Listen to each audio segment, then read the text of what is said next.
Trading के अंदर there are two key components. You need a buyer, you need a seller. Half the work is done if you have one person that is reliable and trustworthy for you. We inherently have been bestowed with a hell lot of skill sets. But some of those skill sets have gone into what is technically recognized as atrophy.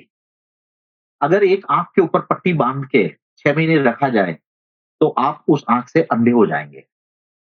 आप एक हाथ को यूं बांध के रख लें 6 महीने तो ये मसल डेड है। कहते हैं कि लोग Diwakar, you have to be an entrepreneur, you can't just be working for other people, you have to create value for yourself and others associated with you because that's your approach.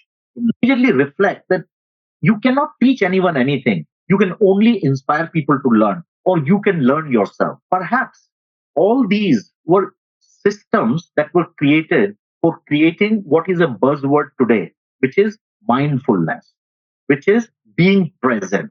The shadow of doubt, the one characteristic that I learned thanks to my father and mother, which was work sincerely, work dedicated, work with integrity, never be afraid of hard work, don't be depressed with difficult situations.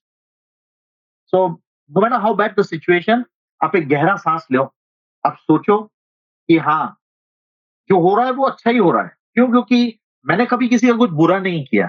तो अगर मैंने मेरे साथ कुछ अगर जो मुझे अभी लग रहा है कि बुरा हो रहा है, तो वो या तो मैं डिज़र्विंग था या ये एक मेरे कुछ और लर्निंग के लिए एक स्टेप था। What can I learn out of?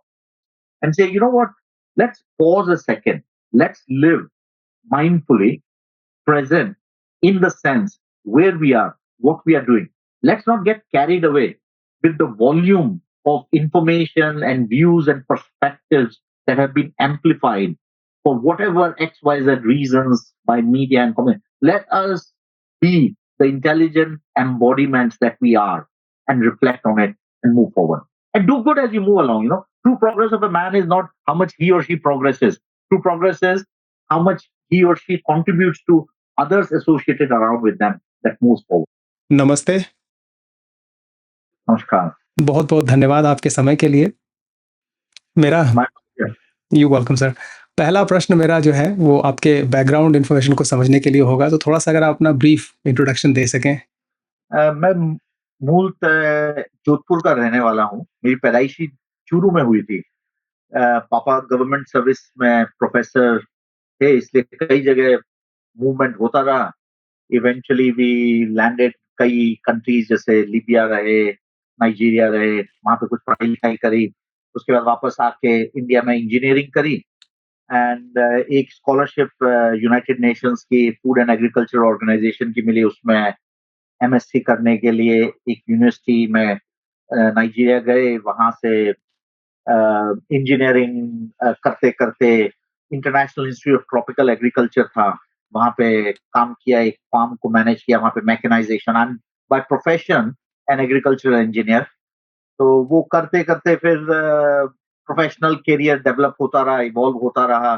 जो लोग साथ में संपर्क में आए उन्होंने बहुत मदद करी और एक जो एटीट्यूड और एक काम सीखना और करना लगा रहा, उसकी वजह से वेरियस डेवलपमेंट्स होते रहे। So from an agriculture engineer I went into power generation, और पावर जनरेशन में डीजल जनरेटर, सोलर पावर वगैरह, और उसके बाद से फिर metals and commodities trading, supply chain, finance management, इन सब के अंदर आजकल काम चल रहा है। मुझे थोड़ा सा ये पावर जनरेशन का सेक्टर आप बताइए, अगर इसमें आपका जो एक्सपीरियंस था उसमें आपने रिन्यूएबल सेक्टर में भी काम किया या सिर्फ जनरल पावर जनरेशन में? मेरा पावर जनरेशन में बहुत पहले काम हुआ था जब मैं नाइजीरिया में था। तो this was in the early 1990s। So at that time, solar power was still not, it was in its infancy stage. तो वहाँ पे बैकअप पावर जो था उसके लिए डीजल जनरेटर्स काम में आते थे। तो हम लोगों ने बड़ा पायोनियरिंग काम करके यूं अधिकतर हर जगह जनरेटर्स इंपोर्ट होते थे अफ्रीका के अंदर, और हमने स्टार्ट किया कि हम जनरेटर्स लेके आएंगे। Fundamentally generator is just an assembly unit. उसका एक इंजन होगा, वो परकिंस या कमेंस या ऐसे दो चार इंजन कंपनीज है, वो इंजन बनाती है, उसके पीछे एक ऑल्टरनेटर लगेगा, वो दोनों को कंबाइन करके एक कंट्रोल पैनल लगेगी, उसको ग्लोरीफाई करके लोग बाग बोलते हैं डीजल जनरेटर। तो हम लोग ने कहा कि चलो अपने पास स्किल सेट्स है, डिटर्मिनेशन है और लोकल एम्प्लॉयमेंट क्रिएट होना चाहिए, तो हमने एक पायनियरिंग एफर्ट करके लोकल असेंबली शुरू करके और डीजल जनरेटर 24 आवर्स उसके पीछे हमने सर्विसेज ऑफर करी लोगों को। So that was a kind of a pioneering kind of work that we did, but not that much in renewable. Renewable has just become of recent because it's become a lot more affordable.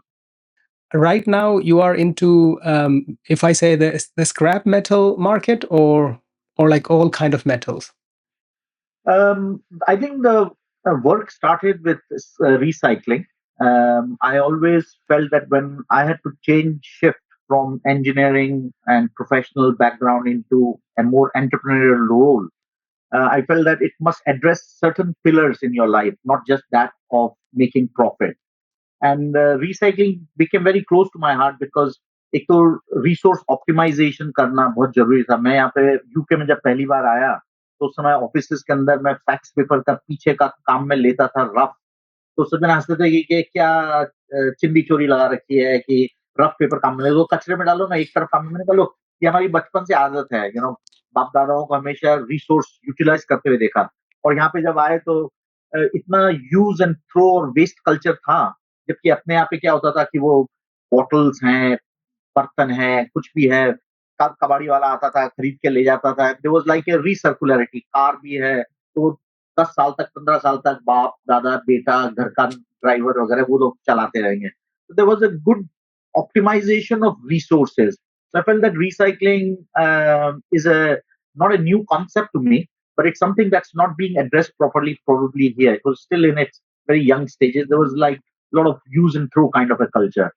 So it addressed the community needs, it met the environmental needs, it also created a lot of employment, and more importantly, it had something which was beyond its expiry date. As long as there is civilization, there will always be some waste. So if you can create an efficient, effective way of addressing it, I think that's what attracted me to recycling. So we started a supply chain of recycling, and then we said, okay, we have to go forward integration or backward integration. Backward integration karna hai, so you want to set up multiple collection units. But if you have to do forward integration, then you say, okay, scrap खरीद के उसका क्या बनेगा? Ingot बनेगा, ingot बना लो, उसको melt करके, refine करके एलॉय बना लो, और फिर उसके आगे क्या बनेगा? उसके आगे शीट्स बन जाएगी, केबल बन जाएगा। So the progression was more towards forward utilization. और इंडिया जो था वो बड़ा suitable market हमको इसलिए दिखता था क्योंकि it has its own captive market where there is a continuous consumption of these basic raw materials. और मेरा सोचना ये था कि look, if you're a chocolate producer, you really don't care, you don't really want a cocoa plantation. You just want to get cocoa from the most efficient location where the environment is good, फसल अच्छी हुई है वगैरह वगैरह। So we decided not to get into scrap collection units, but went into how we could create more value by aligning ourselves with recycling industries that are making ingots. So we started to supply processed ingots as well. So we'll take scrap and then we will participate in the conversion and sell ingots. We're selling ingots to Japan, to within India itself and Thailand and all these different kinds of places. Metal plus तो ingot. आप इसमें शुरू कैसे किया आपने? शुरुआत कहाँ से की आपने? ये एक बड़ी इंटरेस्टिंग कहानी है। मैं यूके आया था एंड देन यहाँ पे एक डीजल जनरेटर जो जिसमें काम करते थे उस कंपनी के लिए एक फैक्ट्री खोलनी थी यहाँ पे। वो खोली और उसके 4-5 साल बाद एक सिचुएशन ऐसी हुई कि एंटरप्रेन्योरियल जर्नी पे जाना था। तो पिछले कोई 10 साल से 1-2 इंडिविजुअल्स जो अ, इंडिया में थे, वो लोग मेटल्स में डील करते थे और अच्छे फैमिली फ्रेंड्स थे।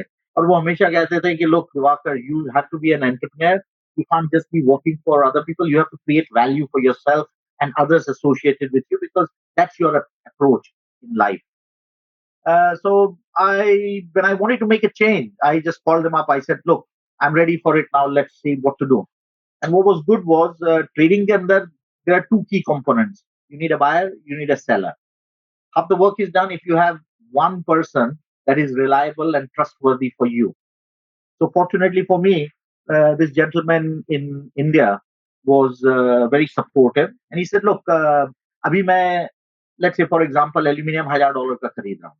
So I will buy from you. I'll tell you what grades of material I'm buying, and I'll buy from you at $1,000. In fact, to support you for the next 6 months or 1 year, I'll even buy it at $1,050. We're talking about way back 25, 30 years back when there was sufficient margin for people to talk like that as well. Today, it might be very difficult, even if the intentions are there. So I could trust him and he could trust me. So he gave me fair prices to start with, which meant that I had a fair start. He also gave me security in terms that, look, if you ship material to India and anyone that wants to buy from you defaults on it, I'll assist you in clearing the goods, kind of a thing. So that was a very good insurance policy for me to embark on the journey of an entrepreneurship. So we bought. I just looked at the prices at which they were able to buy, and then I could go backwards, calculate all my logistics, banking, finance, admin cost, profit, whatever, and then go to suppliers and say, look, we would like to buy such a grade of material at such prices, which then appeared very reasonable to them because it wasn't like the typical hassle of, अरे नहीं साहब कितने में दे दो इतने में दे दो ये कर दो, and then no backward forward going too many times. So we managed to attract the interest of suppliers. And we were dedicated enough to make sure that the right qualities at the right time, right commitment were done. And the business kick started from there. So that's how, over the past 25, 30 years, the commitment to serve uh, and some certain philosophies that I keep, like people over profits, deal with the right people, uh, be fair, be ethical, all these kind of things. I think they sustained us in the sense that we have not had any company in India or overseas ever blacklist us or not want to deal with us. That's been the blessing so far. Cycle जो पूरी cycle है इसकी recycling की from let's say scrap and ingot to actual forward destination इसको आपने touch तो किया है कन्वर्सेशन में जगह जगह पे इसका एक पूरा अगर आप चाहें तो एक सिनेरियो बता दें कि शुरुआत कहाँ से होती है स्क्रैप के बाद और फिर नेक्स्ट लेवल पे कैसे आप लोग पहुंचते हैं डेफिनेशन स्क्रैप की वही डेफिनेशन हो गई जो एक, अगर अपन एग्रीकल्चर में देखें तो एक डेफिनेशन वीड की हो गई. What is wheat? Wheat is a plant that is not of use in a given agricultural spot. तो आम की झाड़ के अंदर केले का पेड़ जो है वो एक तरीके से वीड हो सकता है, या गेहूं की फसल के अंदर कोई दूसरा मक्खी आ जाए तो वो वीड हो गया.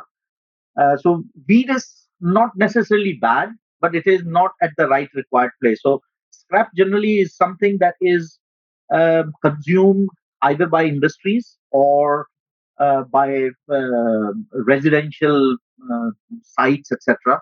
And वो उनके लिए कोई further use का नहीं है. तो आपने कोक का कोक पिया, कोक पीने के बाद वो can है. That's of no further value to you, and you discard it. So in a way, it's a scrap for you. But for somebody who knows how to recycle that scrap, it's a resource.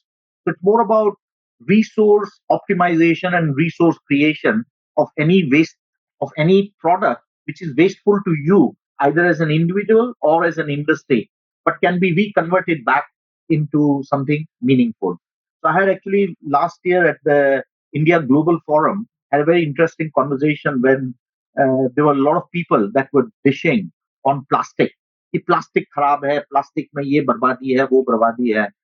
And I was a little bit concerned that the narrative that plastic is bad is perhaps not the best narrative. The narrative that is more appropriate probably is the disposal of plastic post consumption is what needs to be addressed back. Because if you think about it, plastic is something that generates out of oil. So when you get oil, it's a byproduct of the refining of oil. I have not heard of anybody drilling a barrel of oil for the sake of getting plastic out. In the early 1900s, we had roughly one third of the barrel of oil that was extracted being converted into something useful like diesel or oil or kerosene and petrol. Today, you have from one barrel of oil, 6,000 important chemicals and products coming out. So plastic or PET or whatever was a byproduct of the waste from oil refining. So the narrative has to change. Now, if you look at it, instead of plastic, everybody is promoting paper and fabric. The only plus point in paper and fabric is that they are biodegradable. But what people are forgetting is there is a regenerative process for reusing and rebuilding a paper or a cloth bag. उसके लिए chemical जाएगा, उसके लिए पानी जाएगा, which is one of the most important resources. Agricultural land जाएगी, fertilizer आएगा, तो उसको recreate करने का जो carbon footprint है, that needs to be assessed equally because its shelf life is very small. Paper का bag जो है गीला हुआ और खत्म. Plastic bag can be used many times. So the narrative that must be given within the society and for people who are within policy making and bureaucratic system is that the use of plastic is not the problem, but the disposal of plastic and the irrational exuberance with which it is thrown around and not brought back into reconsumption patterns can be difficult. So today we have recycled plastic coming into the consumption cycle, but at the same time, every barrel of oil that you're drilling, there is a byproduct of plastic coming from there as well. But you can't stop it. वो तो आएगा ही आएगा. Oil हाँ. निकलेगा तो उसमें से by product वो निकलेगा ही निकलेगा. आप प्लास्टिक के लिए ड्रिलिंग कर रहे हो तो बात अलग है. So I think narratives have to change and understood, which I think gradually with education, more learning, hopefully politicians as well as bureaucrats and policymakers are doing that. तो रिसाइकलिंग इंडस्ट्री जो पूरी एज अ होल अगर देखें इसको आप तो जैसे आपने प्लास्टिक का बड़ा अच्छा एग्जांपल दिया. आई थिंक प्लास्टिक में बहुत सारे सब्स्टिट्यूट की बात करते हैं. कई लोगों ने कैक्टस का और कई सारे और तरह के हेम्प भी एक ऑप्शन लोगों ने सजेस्ट किया हुआ है. But Jute. जी बिल्कुल हाँ, जूट. तो मैं ये समझना चाह रहा था कि ओवरऑल जो आपकी रिसाइकलिंग इंडस्ट्री है इसके major challenges as an entrepreneur आप आज की डेट में क्या देखते हैं?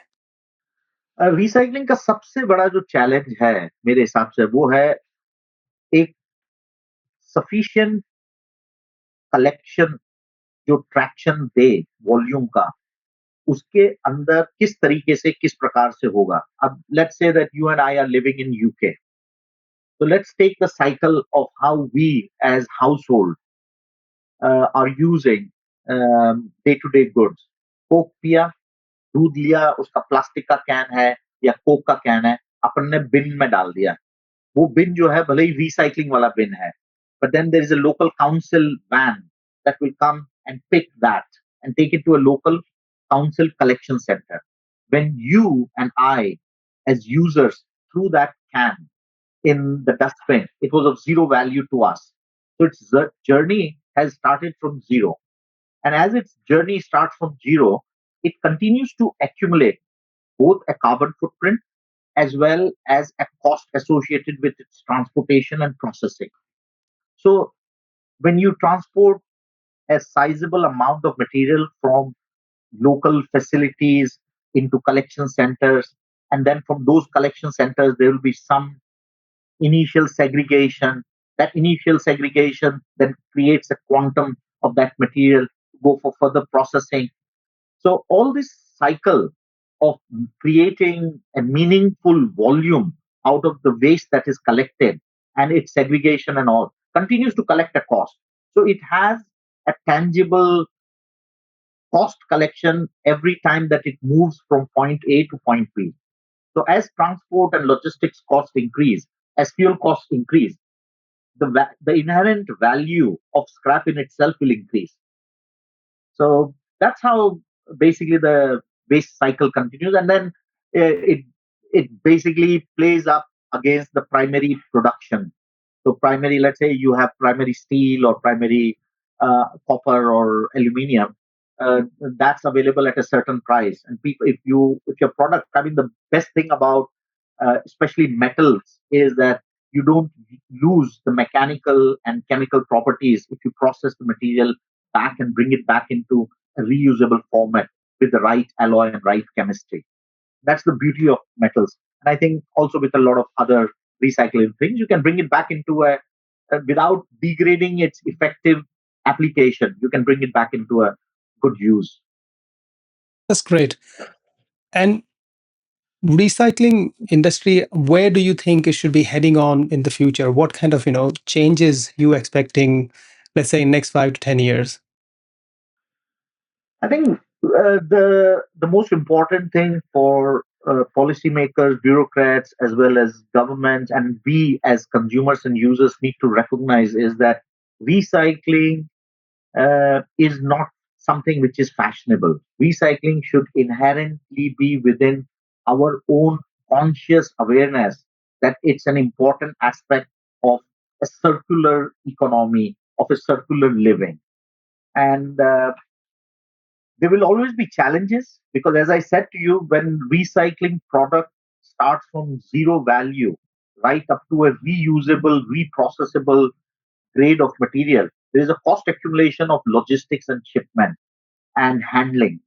Compare the cost of this, which is sizable, as compared to digging mine for 5, 10, 20, 50,000 tons of any ore and then processing it. The logistics cost there can be quite small compared to the logistics cost on recycling. So inherently, I think we must make a judicious decision not to blackmail mining as a culprit and as a problem, but we should create resource optimization, which will blend in and bring in recycling as well as primary metal use. So wherever, whichever applications these two can be boiled together and brought together, then that can be used. I think like India is a great ecosystem. You know, I'm working with the Aluminium Stewardship Initiative, and they talk about carbon footprints. And often it is said that in India the primary producers of aluminium that are there, unka carbon footprint because renewable energy ye nahi hai. So compared to this, that, and the other, uh, especially the Scandinavian countries, etc., the carbon footprint is more of the aluminium there. And without these industries in India realizing, I'm an advocate for their defense. And I say to all the people that I meet at Aluminium Stewardship Initiative and global leaders in that aspect, I say, look, think about it. If you take bauxite from Australia, bring it to Europe, refine it there, and then ship the goods to Middle East or some other place where it is reconverted into a cable or into a sheet. And then that is transported back into Europe or Africa, wherever for consumption. And then after it is consumed, the scrap is shifted back to China or India. Where do you want to start counting the carbon footprint? As a take example of companies in India, look at the carbon footprint from the total production start right up to the end of life of the product. India के अंदर ही mining हो रही है, India के अंदर ही उसकी refining हो रही है, इंडिया के अंदर ही उसका प्रोडक्ट बन रहा है, इंडिया के अंदर ही उसका स्क्रैप आ रहा है और इंडिया के अंदर ही वो वापस स्क्रैप रीयूज होके वापस सामने आ रहा है. So the carbon footprint of aluminium, for example, is significantly different if you look at this entire ecosystem as compared to material that moves. You know, scope 3 emissions वगैरह की कई चीजें आजकल बातें चल रही हैं, but I think you need more traction in it. And I think it's important that जो especially conscious efforts say those organizations, those companies, those production sites that give some benefit to recycled content within their own industrial manufacturing processes, they should get a little bit more of an appreciation for that effort. Everybody has a choice. एक छोटा सा मेरा प्रश्न है sir, जो obviously obvious प्रश्न है, काफ़ी लोगों को जानकारी होगी, बट फिर भी अगर एक किसी व्यक्ति को जानकारी ना हो, अगर आपको ये समझाना हो कि कार्बन क्रेडिट क्या होता है, तो आप कैसे समझाएंगे? अब बड़ा ये तो आजकल क्या चैट जीपीटी और गूगल की वजह से बड़ा आसान हो गया, कोई कुछ भी जो जी। सीखना सीखता, बट इफेक्टिवली आप कोई चीज अगर प्रोड्यूस करते हैं तो उस चीज को प्रोड्यूस करने के लिए ऑब्वियसली एनर्जी का एक कंजम्पशन काफी बड़ा पॉइंट है और उस एनर्जी के कंजम्पशन उस प्रोडक्ट के प्रोडक्शन के दौरान आप जो कार्बन या जो प्रदूषण पैदा करते हैं उनका एक मेजरमेंट करके और जो फुटप्रिंट बना है उसको एक आप कार्बन फुटप्रिंट बोलेंगे. तो जैसे अगर सिंपल सा एग्जांपल लिया जाए, एल्यूमीनियम है, अगर आप प्राइमरी एल्यूमीनियम प्रोड्यूस करते हैं तो उसकी एक साइकिल है कि आपने उसको माइन किया, माइन करके बॉक्साइट बनाया, बॉक्साइट बना के आपने उसका एल्यूमिना बनाया, एनरिचमेंट करके, एल्यूमिना से आपने फिर एनरिचमेंट किया, उसको एल्यूमीनियम बनाया, और एल्यूमीनियम का वो जब लिक्विड या इंगट या किसी भी तरीके से बना, उसको फिर आगे फर्दर प्रोडक्ट्स, केबल्स या शीट्स या जो भी कंपोनेंट बनाने हैं उसके अंदर आपने बनाया। इसके अंदर अगर जो एनर्जी लगी, तो ये सारी एक्टिविटी के अंदर एक पर्टिकुलर एनर्जी लगी। अब इस एनर्जी को अगर आप कंपेयर करेंगे, तो रिसाइकल कंटेंट है, तो रिसाइकल में क्या है, आपका ऑटोमेटिकली एक वेस्ट शीट है। उस वेस्ट शीट को या वेस्ट केबल को या वेस्ट इंजन कंपोनेंट को अगर आपने मेल्ट किया, तो उसको मेल्ट करने में, उसको वापस रीयूजेबल स्टैंडर्डाइज्ड प्रोडक्ट बनाने में आपकी एनर्जी कितनी लगी? तो तुलना इस प्रकार से है कि it's only about 5-7% depending on the type of scrap. It can be anywhere 5 to 10% of the energy that is required for a similar grade. So obviously the carbon footprint of using a recycled content material is going to be lower compared to a primary producer. So much बहुत बहुत धन्यवाद sir. अच्छा, अब recycling scrap से आगे बढ़ते हैं। Sustainability का आपने थोड़ा-सा मेंशन आया था आपके एक पॉइंट पे, जहाँ पे आपने कहा था कि जहाँ पे इकोसिस्टम हो और सब चीज़ें आस-पास सस्टेनेबल स्ट्रक्चर का सिनेरियो। उसको आप किस तरह से फिट समझते हैं रिसाइक्लिंग इंडस्ट्री में, कि सस्टेनेबिलिटी का भी कुछ आगे काम हो सकता है, सस्टेनेबल मे बी मेटल और may be life cycle? Um, Look, as a civilization, we are evolving, and we will, as we move forward, tell me a person who hasn't made a mistake, and I'll tell you someone who has done nothing.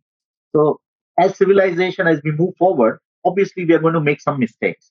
But as long as the intent is to correct those mistakes, as long as the intent is fairness, then those are just part of the process. You know, famously it is said Thomas Edison failed 1,000 times before he made the light bulb. And when they said that he failed 1,000 times, he said, no, the step to discovering the light bulb was 1,000 steps. So the same way, I think we are talking more about sustainability now, because we do recognize that our use and throw culture, or not giving value to resources that we are using, is not a sustainable model. And we are causing a lot of environmental damage to resources of the earth, soil, air, water, and all of this is becoming an important thing. And that's a great thing to do. I think some civilizations and some ecosystems had intrinsically very good practices, and so they became ingrained. तो मैं आपको एक बहुत छोटा सा example देता हूँ, जैसे कि अपने सनातन धर्म लिया या इंडियन कल्चर लिया कोई भी, तो इंडियन कल्चर के अंदर कई सिस्टम्स आते थे जिनको रूढ़िवादी कहा जा सकता था। जैसे कहते थे कि अरे आज सोमवार है, इसका व्रत करो, आज अभी 11:15 बजी है तो अच्छा काम कर सकते हैं, पौने 11 बजी है तो अच्छा काम नहीं कर सकते। आज पूर्णिमा है, आज एकादशी है, घर से बाहर निकलो तो सांस कौन से नाक से आ रहा है, लेफ्ट से, राइट से, या मंदिर में घुसे या घर में घुसे तो राइट पैर से पहले घुसो अंदर से। Now it's a reflection to say कि ये कुछ प्रथाएँ या ये कुछ चीज़ें कही गई थी, जो सिस्टम में इनग्रेन हो गई, और जिनको फॉलो करना होता था, वो फॉलो कर लेते थे, और जिनको चैलेंज करना होता था, वो उसको चैलेंज नहीं करते थे। वो चैलेंज करते थे, सॉरी। तो उन्होंने उसको चैलेंज किया और उसको फॉलो नहीं किया। लेकिन मैं ये मानता हूँ कि अगर कोई चीज़ एक्सपीरियंस तरीके से आपको अगर कही जा रही है और जो कहने वाला है, उसके पीछे कोई वजन है, तो as long as it's not causing you any harm, give it an opportunity, give it a try. So when my grandmother would talk to me and say things like this, I just listen and I'll say, अच्छा ठीक है, अपने करने में क्या फ़र्क आता है? 11:15 चले जाएँगे पौने 11 की जगह, उसमें क्या है, कोई 9 की 13 तो नहीं होगी। हाँ, अब अगर फ्लाइट है ही है पौने 11 बजे तो जाएँगे। But as I've grown in life and in my learning, I discovered that perhaps all these were systems that were created for creating what is a buzzword today, which is mindfulness, which is being present. So अगर आपकी पांचों इंद्रियां हर समय आपके साथ काम कर रही हैं, you know, if you are within the ecosystem of all your five senses, touch, hear, smell, whatever, these five senses that we all know, if all these ecosystem के अंदर आप इन सारी इंद्रियों को काम में लेके और फिर आप प्रेजेंट हैं, माइंडफुल हैं, तो you are at your maximum potential because those are your indriya that you're using. And it is when all these five indriyas are together that you can actually, in the consciousness and in the mindfulness, awaken your what is called the sixth sense, which now a lot of people in English call gut feeling. But the gut feeling scientifically is also connected to our vasovagal nerve, which is the central nervous system of the body. So if you explore, you can somehow connect the dots and say, you know what, ये 11 है या 14 है, पूर्णिमा है, कौन सा time है क्या है, they were all small small steps in creating a perpetual state of mindfulness in us. So I think it's with the same aspect that there are many ways in which civilizations have adopted certain practices, but maybe those practices have been good, but they are being discarded now because current nobody knows why it has been done. Like one of my philosophies was that Vedas के जो मंत्र होते थे, एक class के अंदर 50 students बैठे हुए हैं, 50 स्टूडेंट्स में से एक टीचर 50 स्टूडेंट को सिखा रहा है, लेकिन सीखता वही है जिसको सीखना है. So you can immediately reflect that you cannot teach anyone anything. You can only inspire people to learn, or you can learn yourself. अब वो लर्निंग हुई, वो लर्निंग कैसे हुई? किसी टीचर ने किसी को सिखाया और जिसको सीखना था, एक फिजिक्स क्लास में जिन 2 जनों को सीखना था वो सीख के आगे नोबेल प्राइज़ ले गए, लेकिन बाकी के जने कुछ और अपना ज़िंदगी में कर लिया. अब आप ये देखो कि अगर वेदास को देखा जाए या गुरुकुल टाइप की चीज़ें देखी जाएँ, तो उसके अंदर आपके ये हो गया कि they were spoken words. Why were they spoken words? Perhaps there is a possibility that some people may interfere with the translation. So you wanted to make sure that the narrative is correct. आप अपने उसके अंदर पंचायती नहीं लगा रहे हो, आप अपनी जबरदस्ती जोड़ तोड़ के उसका मूल तत्व नहीं तोड़ रहे हैं. तो आप सिर्फ एक क्लास के अंदर वो 2 4 5 बच्चों को ढूंढ रहे हो जिनके ऊपर आपको यकीन है कि यार ये जैसा मैंने इनको बोला है वैसा वैसा further down the line translation करके और इकोसिस्टम के अंदर मेंटेन करके रखेंगे. And that's why I think sometimes when you reflect in life, you can make sense out of whatever is happening around you. And I think as a civilization, nourishment, जैसे अपन देख रहे हैं या आज आप sustainability की बात कर रहे हैं, sustainability is coming out of consciousness. Look, people are realizing it's getting a lot more hotter. People are realizing rains are either too much or too little. People are realizing there is drought, there is famine in many places. So I think it's becoming very easy for people to understand कि हाँ यार sustainable तरीके से काम करना चाहिए. आपने बहुत सुंदर उत्तर दिया। मेरे पास बात करने के लिए बहुत सारे टॉपिक है उसमें, लेकिन एक चीज़ मैं थोड़ा-सा अगर मैं रीबटल के रूप में देखूँ कि जनरल रिस्पॉन्सिबिलिटी का सेंस जो है वो लोगों में डाला जाता है फॉर एनीथिंग रिसाइक्लिंग और सस्टेनेबिलिटी। और बड़ी-बड़ी इंडस्ट्रीज़, बड़े-बड़े जो ऑर्गनाइज़ेशंस हैं, उनका फुटप्रिंट एक इंडिविजुअल फुटप्रिंट से कंपैरेटिवली काफ़ी लार्ज होता है। तो मुझे नहीं पता कि आपकी इंडस्ट्री में कभी आप लोग इन चीज़ों के ऊपर विचार करते हैं या इनके ऊपर थोड़ा-सा इसका एक पर्सपेक्टिव रूप में देखते हैं कि एंड आई डोंट हैव, मेरे पास कोई कंपैरेटिव स्केल नहीं है, कोई बेंचमार्क नहीं है कि एक लंदन का एरिया जितना वेस्ट प्रोड्यूस करता है और एक इंडस्ट्री जो मेरे ख्याल से लंदन के कहीं आउटस्कर्ट में होगी, क्या बराबर है कि नहीं है? बट मैं थोड़ा समझना चाहता हूँ कि ये जो कंज़्यूमर के ऊपर एक कांस्टेंट रिस्पॉन्सिबिलिटी का सेंस जनरेट करने की जो क्वेस्ट है, ये कितनी हद तक राइटफुल है? मैं राइट और रॉन्ग में नहीं जा रहा हूँ, मतलब इन द सेंस कि हाउ कितना प्रैक्टिकल है ये? I think it's a very good question. अगर if we look at let's say if you look at simple place like in UK, why did waste become bigger and bigger in volume here? Because labor, the cost of repair is significantly higher as well, and cost of replacement becomes easier. So people weigh their personal choices to say ये car ठीक कराएंगे उसमें 2,000 pound लगेंगे या 5,000 pound लगेंगे. नई car आती है 25,000 में आ गई, 40,000 50,000 में आ गई.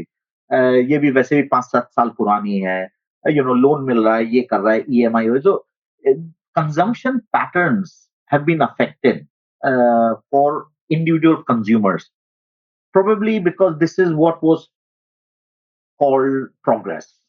Easy capital available, easy replacements available.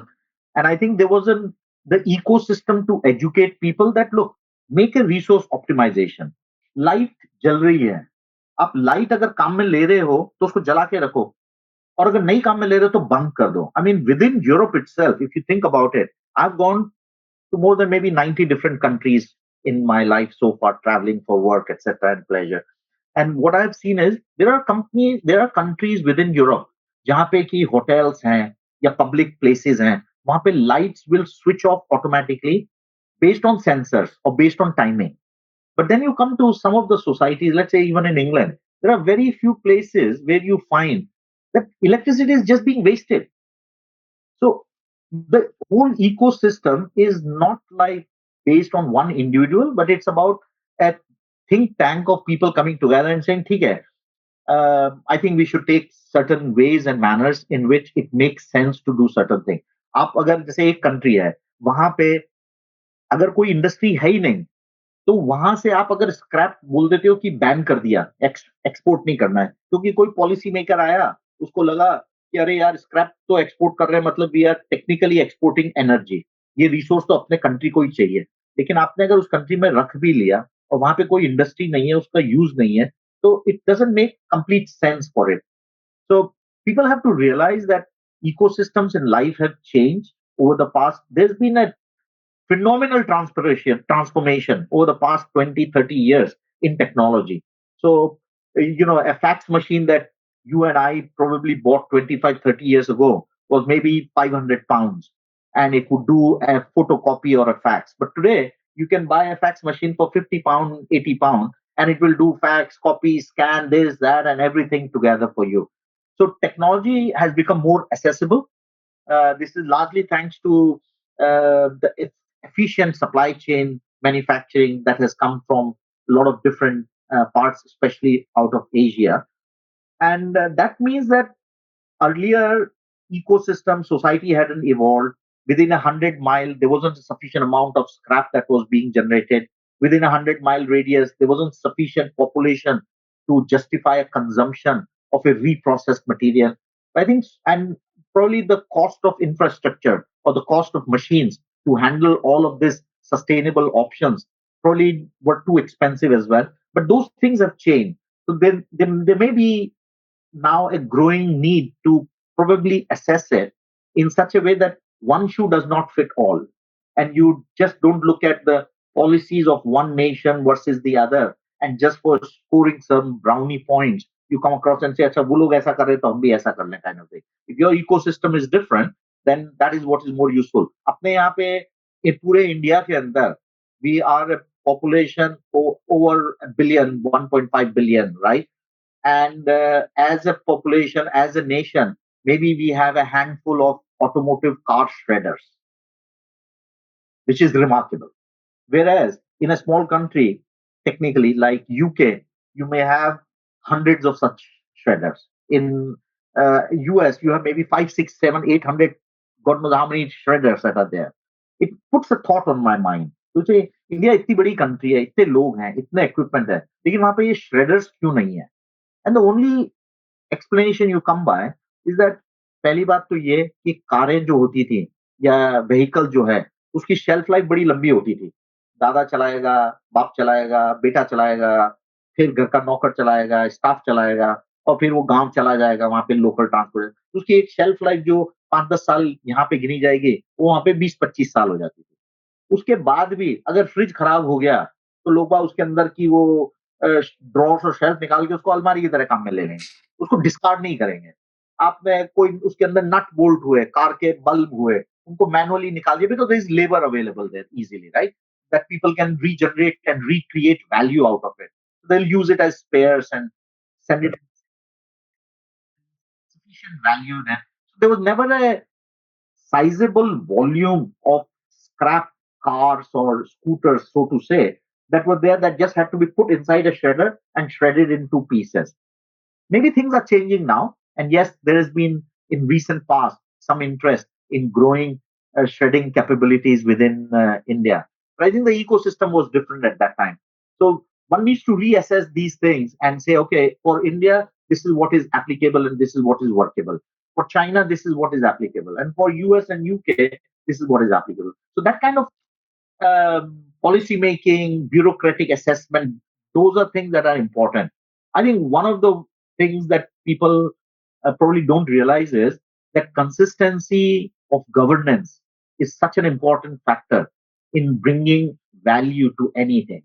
अगर आपका हर 2 3 4 साल में गोल पोस्ट और एम्स और ऑब्जेक्टिव्स एज अ नेशन अगर चेंज होते जा रहे हैं, गवर्नेंस चेंज होती जा रही है, पॉलिसी मेकिंग चेंज होती है, there is never a traction to really test out any engagement that you have done in terms of how things should be.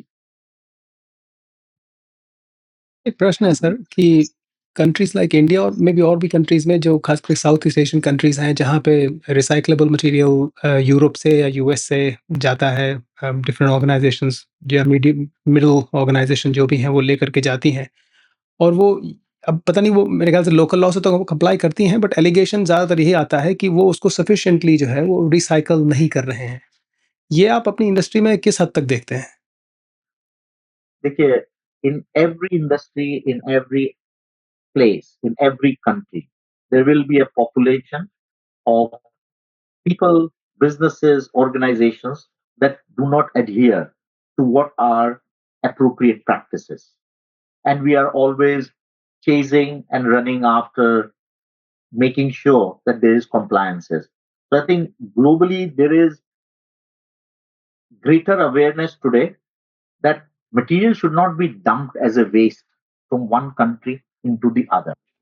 And there are, in the past 10, 15 years, huge steps that have been taken to ensure that the waste from one country is just not dumped into some unknown territory like Africa or Asia or someplace for a population to suffer there. And I think thanks largely to media, communication, and this internet and mobile technology that there is that awareness in people that अगर कुछ गलत होगा तो it can balloon into something very rapidly and very quickly. So I think there are those incidents are probably reducing, but I wouldn't say that they have completely stopped. There are scrupulous elements everywhere. You know, you find आप medicine बना रहे हो, 500 mg का होना चाहिए, एक paracetamol, उसके अंदर वो दवाई बनाने वाला सिर्फ 300 mg डाल रहा है। अब that is a malpractice. It is still happening, but organizations or policymakers or governance are taking additional steps to stop these type of things happening. I think there is so that nobody is saying that this problem does not exist, and somebody should not say कि नहीं नहीं ऐसा कुछ होता ही नहीं है, नहीं होता है और कुछ लोग अभी भी करते हैं। ऐसे लोगों से so that's why we operate certain pop rules in our company here. One of the pop rules is people over profits. You want to align yourself with companies and people where you value and respect the people more than the profit that a transaction will generate for you. So pop rule is people over profit. Another pop rule can be you do what is priority over preference. You may prefer to do something else, but if there is a priority for you to do something else, then you do your priority first. Forget about the preference. So these kinds of attitude shaping things are what I think is important. And I think what you are doing is a very beautiful role in bringing an engagement of various types of people as well as audiences that may probably go back thinking, reflecting on conversations that you have with different people. And it's through these conversations that you can then add value. So you add value to simple things like, we are a product of nature and nurture, how we are born. This is something very common. Yeah, nature and nurture say we are what we are. But if today you and I sit down and we reflect, I have to add a third dimension to it. We are perhaps a product of nature and nurture, but we are a greater product of the nourishment that we give to our mind, body, and soul on a daily basis. So if you engage, you may know that eating fried foods is bad, doesn't matter. But if your daily nourishment is not engaging with that right thought, then that nurturing has been wasteful.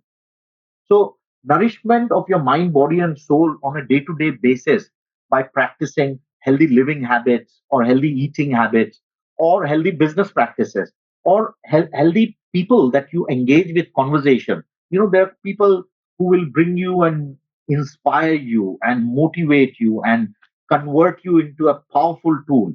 Whereas others will just come and bombard you with everything that is negative around in this world and completely create anxiety or completely create disbelief or depression on doubts in your mind. So it's important to make sure that you nourish yourself well on a day-to-day basis. So for a company, it becomes equally important that when you when you look at people that you take in your company as CEOs or anybody, you have to look at the core aspects of people where there are hard to change things and easy to change things.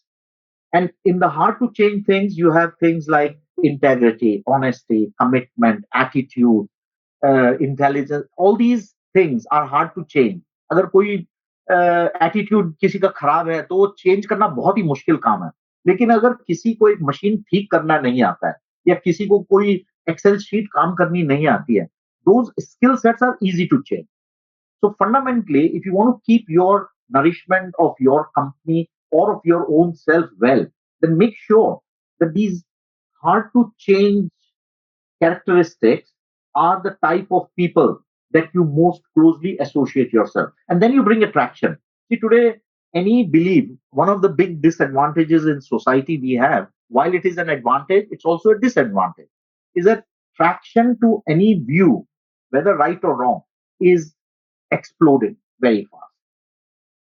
So पुराने जमाने में गांव में कहावत होती थी कि बोलने वाले के चने बिक जाते हैं, ना बोलने वाले की बादाम धरी रह जाती है. ये इंडिया के अंदर हरियाणा में आज से 100-500 साल से कहावत है. वो हरियाणवी लैंग्वेज में कही जाती है तो और भी मधुर लगती है, बट हिंदी में उसका अनुवाद ये आता है कि बोलने वाले के चने बिक जाते हैं और ना बोलने वाले के बादाम धरी रह जाती है. तो it's you can see that today it is so valid that those people that can get traction to their voice through media communication or Instagram or whatever these platforms are, they become viral compared to the simplicity of simple integral valuable thoughts of people that have value and substance but their voice hasn't echoed around as much as that, because perhaps maybe they are also not interested in echoing that voice. Maybe they are, the opportunities will come for that voice to aggregate and echo on its own. So that's how it goes. So I think development in a concept takes people out if their integrity and all these kind of things, वो खराब हो जाता है system सारा. बहुत सुंदर बात कही और खास करके नरिशमेंट का पॉइंट मुझे बहुत अच्छा लगा, इट्स वेरी वैलिड।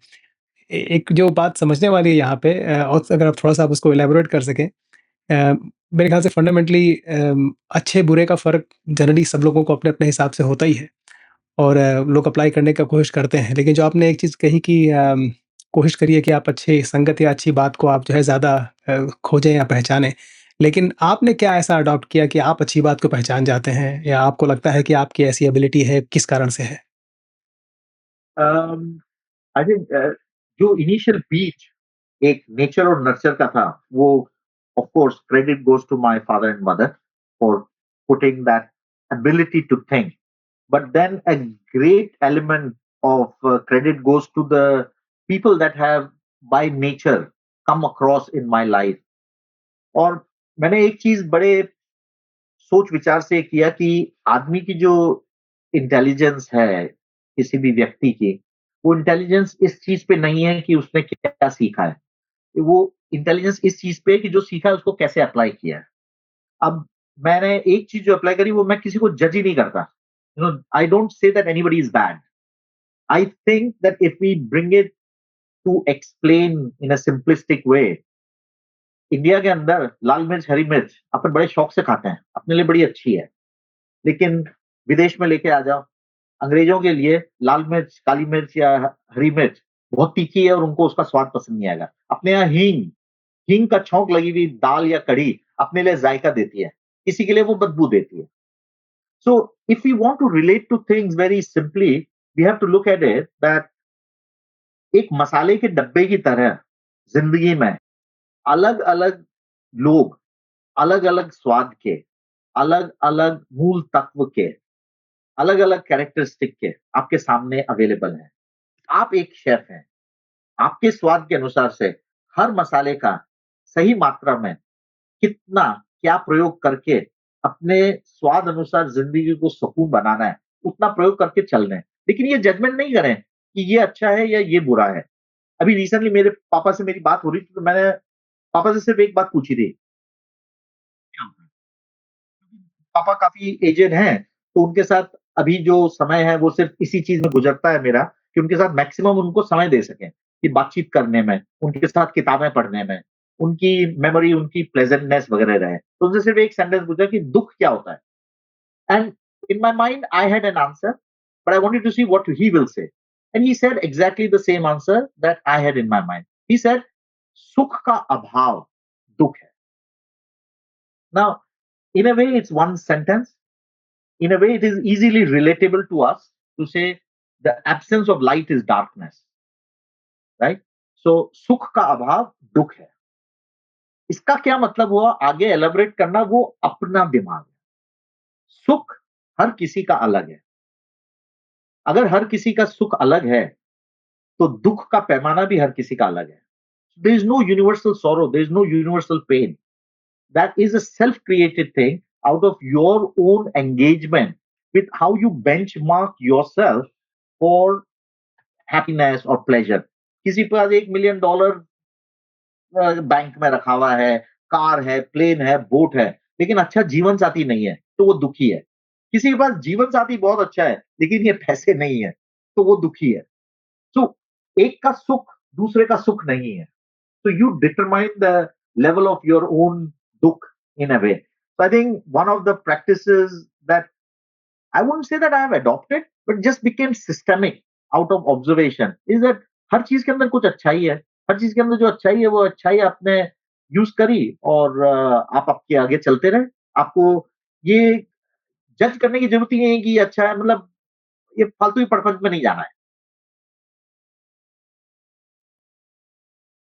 सुंदर। नॉन जजमेंटल मेरे ख्याल से ज़्यादा अच्छा अप्रोच है, क्योंकि उसमें आप चीज़ों पे बायस आपका ज़्यादा हावी नहीं होता है। अच्छा लोगों का भी क्या हो गया देखिए, अब अपन जब इसकी बात कर रहे हैं तो इससे एक और एग्जाम्पल मेरे को ध्यान है। I am a person that loves cooking. So I cook for pleasure. I cook for joy. I cook that खाना वाक़ई मैं राजस्थान का रहने वाला हूँ और राजस्थान में खाने के ऊपर बहुत अहमियत दी जाती है। और एक हमारी दादी और मम्मी हमेशा कहती थी, भाव से खाना बनना चाहिए। अब भाव से खाना जो बनता है उसका स्वाद ही अलग होता है। मैं कई बार ये सोचता था कि ये भाव क्या होता है? So bhav is the thought behind the process that you are doing. तो मैं जब दाल बना रहा हूँ मान लो, तो कोई मेजरमेंट नहीं होता था उसका कि 150 grams of dal and 5 grams of this and 2 grams of this. वो एक भाव आता था। एक मुट्ठी दाल 1 पर्सन की। घर में अगर 4 जने हैं, 4 मुट्ठी दाल ली और 1 मेहमान के लिए ली। 5 मुट्ठी दाल रखी, उसके ऊपर 1.5 अंगल ऊपर पानी रखा और प्रेशर कुकर में 2, 3, 4 सीटी लगा दी। ये करके और फिर उसके अंदर कितना नमक, मसाला जो भी डालना है वो आपका एक अंदाज से आ गया। How did that come? Through a subconscious learning, right? Now if you look at it, cooking में भी आप अगर मूंग की दाल बना रहे हो, so you are cooking for only 2-3 सीटीज ऑन अ प्रेशर कुकर। अगर आप चना बना रहे हो, राजमा बना रहे हो, उसकी आपको प्रीवियस नाइट से सोकिंग करनी है। उसके बाद अगले दिन उसको 10, 20, 15 सीटी लगानी है।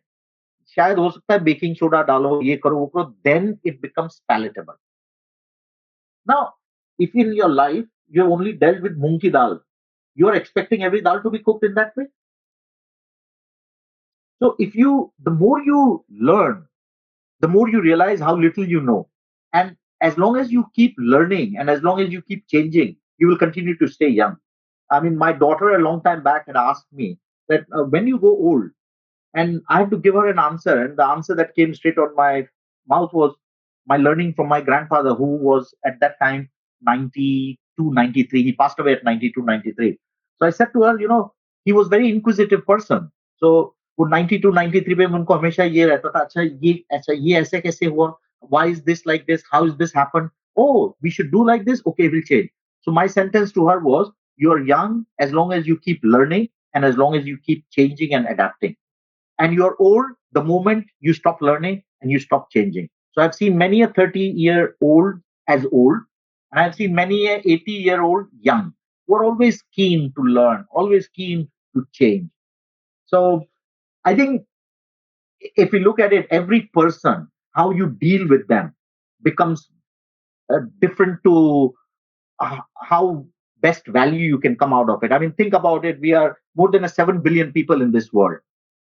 Technically, no two people look alike. And we are okay with that. Some people are tall, short, fat, whatever, brown, green, whatever the colors, etc. We are reasonably okay with that. We don't judge anybody to be different because of their height, shape, size, or whatever. Why is it then not important for us to evaluate one thing, that if physically, on an outward appearance, people are different and we are very accommodative and flexible about it, internally, how they respond, internally, how they think, internally, how their emotional well being or spirituality is different, it will all be different as well. If physically they are different, internally, emotionally, chemically, everything is different inside as well. We can't see it, doesn't mean that it's not there. But we become judgmental at those aspects when we engage with people and we benchmark everything to ourselves कि मैं ऐसा सोचता हूं या सोचती हूं, मैं ऐसा रिस्पॉन्ड करता या करती, तो इसने ऐसा नहीं किया इसलिए ये अच्छा है या बुरा है. So I think that kind of an engagement and understanding and learning allows you to become so free in becoming non-judgmental. हर चीज हाँ हो सकती है आपके लिए क्या अच्छा है. अच्छा कहा आपने और मेरे ख्याल से शुरू में आपने एक अवेयरनेस के ऊपर टॉपिक रखा था कि 5 सेंसेस के साथ हम वर्क करते हैं, अवेयरनेस का जो पॉइंट था, उससे भी ये कोरिलेट करता है। So thank you so much for highlighting this sir. अच्छा सर मैं अब इससे जो है थोड़ा-सा आपने एक अपब्रिंगिंग के बारे में भी कहा और नरिशमेंट के बारे में भी कहा। तो ऐसी क्या चीज़ें आपके अर्ली स्टेजेस में आपने पिकअप की थी, जिन्होंने लगता है कि आपकी पर्सनैलिटी को शेप अप करने में काफ़ी मदद की है? Without a shadow of doubt, the one characteristic that I learned thanks to my father and mother, which was work sincerely, work dedicated, work with integrity, never be afraid of hard work, don't be depressed with difficult situations.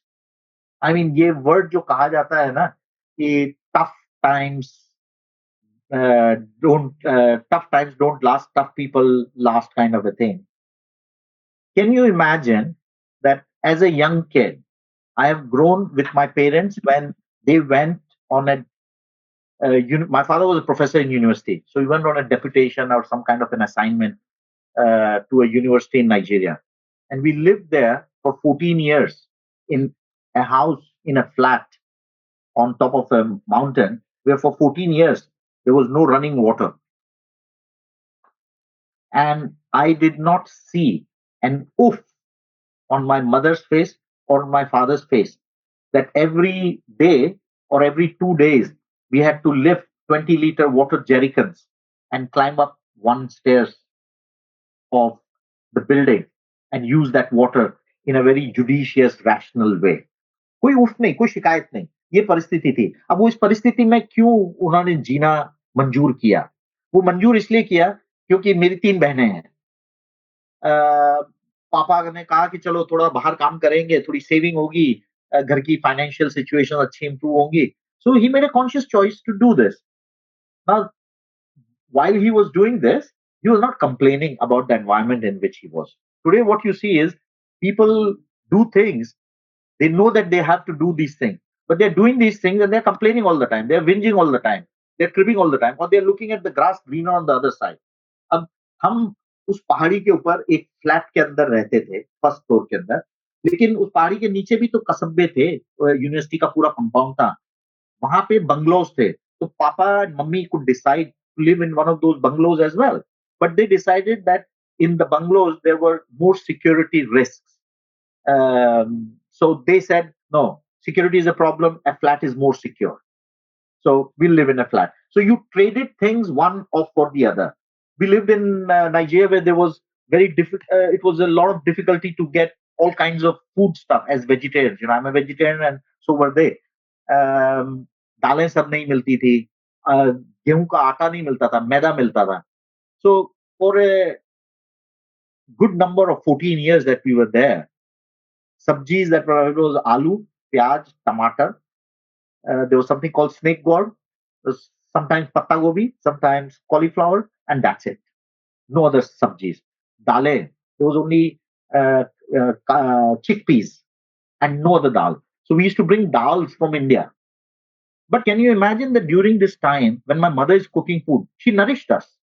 She nourished us with her own intellect. So how would she do? She would use rice flour a little bit, corn flour a little bit of cowpea, chickpea flour, little bit of maida, and then make rotis out of it. And she'll create variety. हमें कच्चे पपीते के कोफ्ते बना के सब्जी खिलाई. Can you imagine that? So that positivity in every situation is what I learned from my early stages. So no matter how bad the situation, आप एक गहरा सांस लो. आप सोचो कि हाँ, जो हो रहा है वो अच्छा ही हो रहा है. क्यों? क्योंकि मैंने कभी किसी का कुछ बुरा नहीं किया. तो अगर मैंने मेरे साथ कुछ अगर जो मुझे अभी लग रहा है कि बुरा हो रहा है, तो वो या तो मैं डिजर्विंग था, या ये एक मेरे कुछ और लर्निंग के लिए एक स्टेप था. What can I learn out of? I think this kind of positive attitude to work sincerely, to do dedicated, and not just chase temporary things like money, money, money, all these kind of things. These are things that matter. And this is what I learned from an early stage. बहुत बहुत धन्यवाद। तो कर्म के सिद्धांत की आप जो है छोटी-सी व्याख्या कर रहे थे, तो क्या उसमें आपका बिलीफ है या उसको आप समझते हैं या उसका आपका कोई अपना डेफिनिशन है? Um, I think अगर अपन को इस चीज के ऊपर रिफ्लेक्ट करना है, तो मैं बहुत ही अनएजुकेटेड और अनस्किल्ड पर्सन हूँ इतनी बड़ी चीज के ऊपर बात. लेकिन कुछ रिफ्लेक्शंस आपके साथ शेयर कर सकता हूँ. जिस those that have helped shape me in how I view life, how I view people, how I view business. So if you think of it, we inherently have been bestowed with a hell lot of skill sets. But some of those skill sets have gone into what is technically recognized as atrophy. अगर एक आंख के ऊपर पट्टी बांध के 6 महीने रखा जाए, तो आप उस आंख से अंधे हो जाएंगे.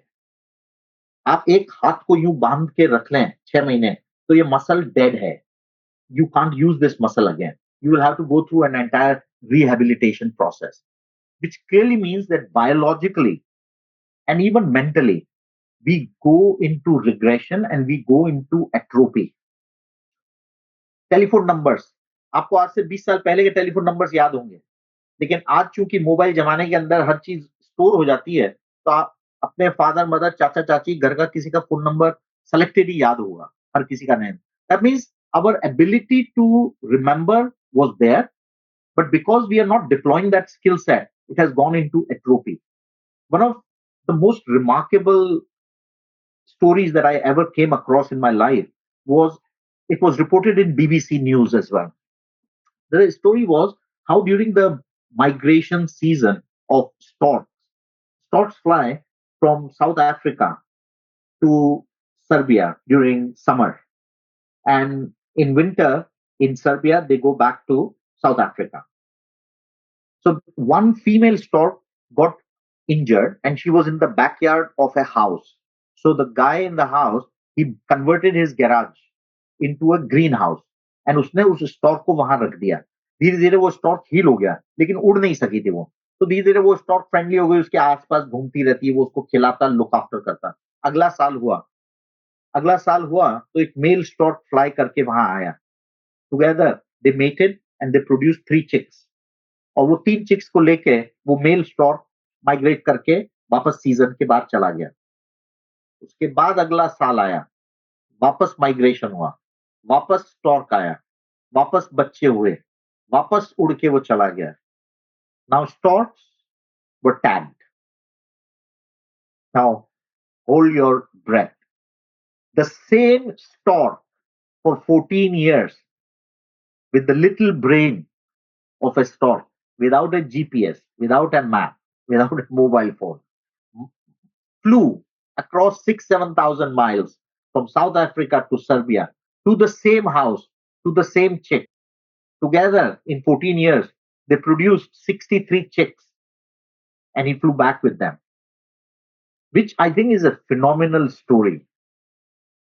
Phenomenal story of how one bird can fly from one country to another country, no, but from one location to one specific house on a continuous basis. And that triggered a thought process in my mind, which is that we as humans have had so many biologically capable skill sets that have gone into atrophy because we don't use them anymore. So that is why if sometimes people tell me that ऐसे साधु संत हैं India में या यहाँ पे या Europe में जो कि ऐसा आंख बंद करेंगे ये देख लेंगे वो कर लेंगे I believe in it why because as a scientist I know there is a certain spectrum of sound that we can hear लेकिन कुत्ता अपन को जो सुनाई नहीं देता कुत्ता वो भी सुन लेता है ना तो the absence of sound is not that there is no sound it is just that physically biologically we can't hear beyond a certain spectrum of sound and the same thing with light we can't see beyond 100 meters but an eagle can see from a mile up a rabbit down and come and pounce on it. So we try to equate everything with science and only then believe in it. But if we look at real life examples around it, we'll say that science is in a very infancy stage of itself. Newton और Einstein तो क्या अभी 1900s के अंदर निकले हैं लेकिन humanity तो कितने साल पहले से चल रही थी और वो कैसे चल रही थी और अगर किसी ने कहानी भी लिखी रामायण लिखी या महाभारत लिखी तो क्या इमेजिनेशन था so I think that there is a lot more that we as human beings have been bestowed with, but we have to search inside it.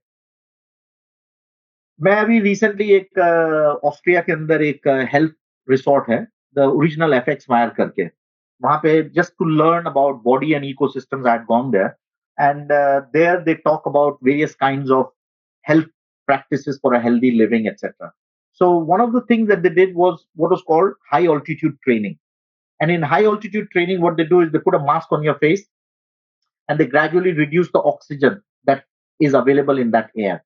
And the concept is that how well do you cope with less oxygen coming into your body? How is your blood pressure? How's your heartbeat according to it? So I asked them, I said, what's the purpose of it? Say, it works on the mitochondria of your cells. So it's a regenerative process on the mitochondria. So that's why you go to hill stations or you go upstream, you find fresh skin and fresh looking people and healthy and all. Then I said, you know what? अपने yoga के अंदर day to day we were doing breathing exercises which were depriving ourselves of oxygen or enriching ourselves with oxygen. So on a day to day, we are in a regenerative process.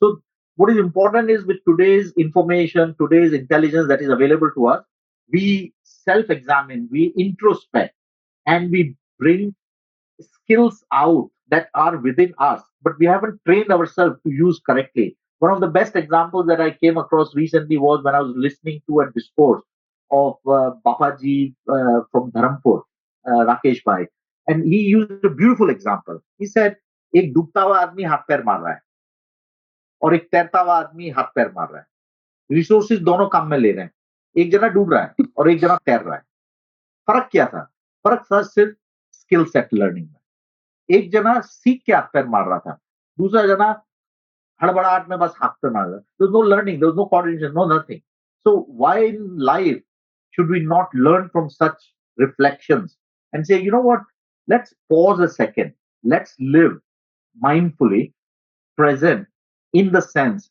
where we are, what we are doing.